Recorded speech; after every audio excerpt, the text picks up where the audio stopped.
Now I get offered wood quite often from friends who know that I do woodwork, and the other day a friend came up to me and said, "Oh, I've just cut down an ash tree, would you like some ash?" And I thought, "Oh yeah, that'd be nice, I'd have some ash, I could probably mill it and try and do something with it."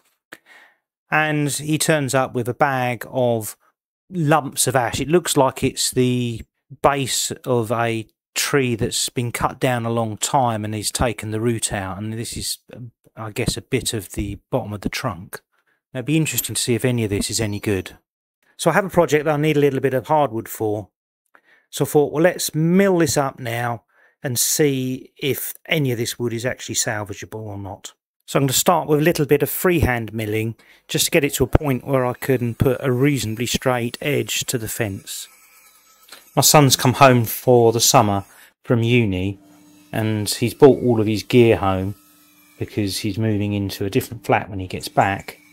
And one of the things he brought back was a very ropey old knife for cutting in the kitchen. And this knife has got a very cheap plastic handle on it, and it sort of ruins the rest of the knife. Now the knife is completely blunt as well, so it'll need sharpening. But I thought I could use this piece of ash to make a nice wooden handle for it. And it doesn't really matter if we destroy the knife, because the knife is pretty horrible anyway. So the first thing I'm going to do is remove the plastic hollow handle.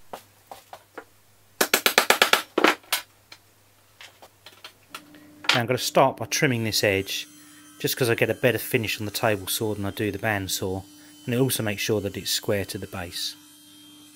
Now I don't need the whole length of this, so I'm going to just trim it to how much I need. I then rip off a couple of slices that are going to be the same thickness as each side of the blade. I'll now draw around the original plastic handle, and I'll use the bandsaw to trim them roughly to shape.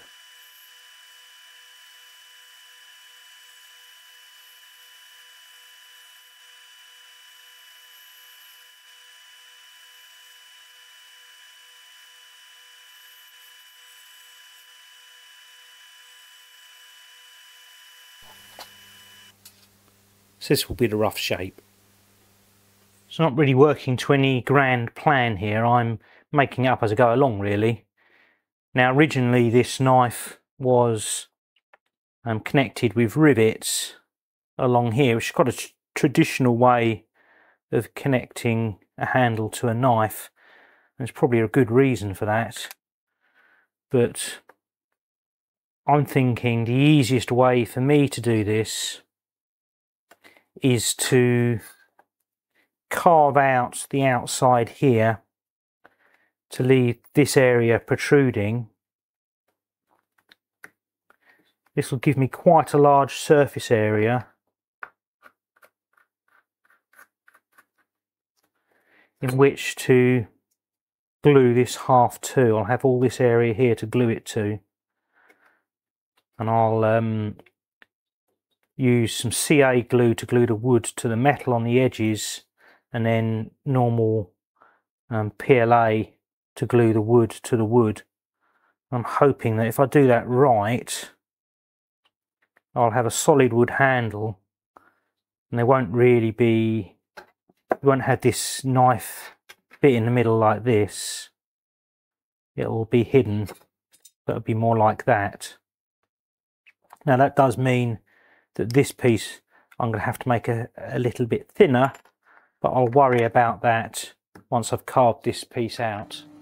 Whilst that sounded like a good plan, when I thought about it a little harder, I decided that that carving and keeping it exactly level and at the same depth all the way round was probably beyond my current level of skill.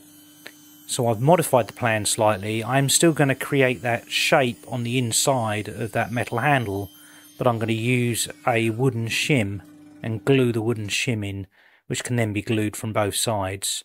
Now to do that, I'm going to create a shim on my table saw. I'm going to create it so that it's slightly thicker than the knife blade, and then once I've glued it to one half of the handle, I can then sand it so that it's flush with the handle, and then that should then work nicely for gluing the other handle to it. I now glue the shim in place.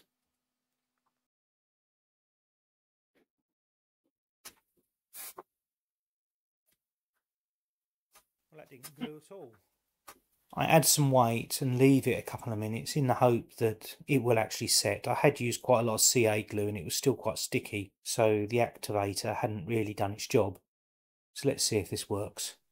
Well, I left it a couple of minutes and it does seem to have glued. Now this shim that I made is slightly proud of the metal, so I'm now going to just sand it all completely flush.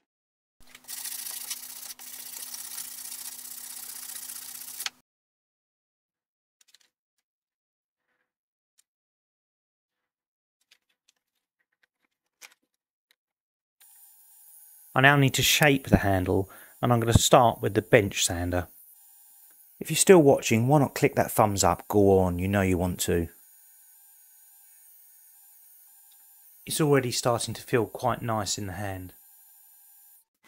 I continue the shaping of the handle on the oscillating spindle sander. And I finish the shaping by hand. Often when I get to this part of the build, I start thinking about the people that may be watching this video. Are they enjoying it? Will they subscribe? Will they share the video with others? It'd be really difficult to know if your videos are enjoyed by people if no one clicks that thumbs up or doesn't leave a comment to say they enjoyed it. But I make them anyway, so I guess it doesn't really matter. But it would be nice to see that people are actually enjoying the video with a subscription or a thumbs up. These videos do generally cost a lot more to make than any revenue I receive from Google. I think so far on my channel I'm down by about £10,000. So this really is a labour of love. So if you can feel it in yourself to give a thumbs up, that would really make my day. The thing to bear in mind with any handle is it's not what it looks like that's important, it's what it feels like. So you'll see that I regularly check the feel of it just to make sure that it feels right in the hand. And I can tell you that this handle feels really nice. It's a shame the knife isn't quite as good as the handle. I use a tack cloth to remove any remaining sawdust. And I finish the handle using a spray polyurethane. I will give this quite a few coats. Now this knife was a cheap knife, it's never going to be a good knife. At least it's going to have a nice handle. And I think I can make it a lot sharper than it currently is. It's currently about as sharp as a spoon. If you look carefully, you may be able to see this in the video, but it might not come out. I can see that it's ground with a secondary bevel, and that secondary bevel hasn't been honed. You can still see all the grind marks in it. So my plan is just to finish sharpening this knife so that it will at least be sharp. How long it'll stay sharp will depend on the steel, but as I said, it's a cheap knife, so it probably won't stay sharp for that long. But it's only for a university digs kitchen, so I'm sure it'll be fine. The grind marks are proving particularly difficult to get out, so this is taking a lot longer than expected. While I am at best average at hand sharpening knives, but this is sharp enough to do its job. He'll be able to cut his vegetables without causing any injury to himself, and the handle isn't going to fall apart like on the old one. The slight downside is you can't put this in the dishwasher. It'll have to be hand washed, which is probably the right thing anyway for a knife. Well, this was a fun project.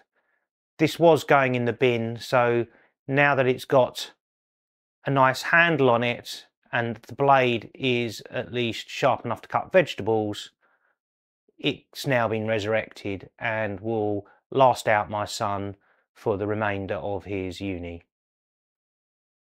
If you've enjoyed this video, then please leave a thumbs up. If you'd like to see more videos like this, then please subscribe. If you know someone you think might enjoy this video, then please share it, and I'll see you in the next video. Thanks for watching.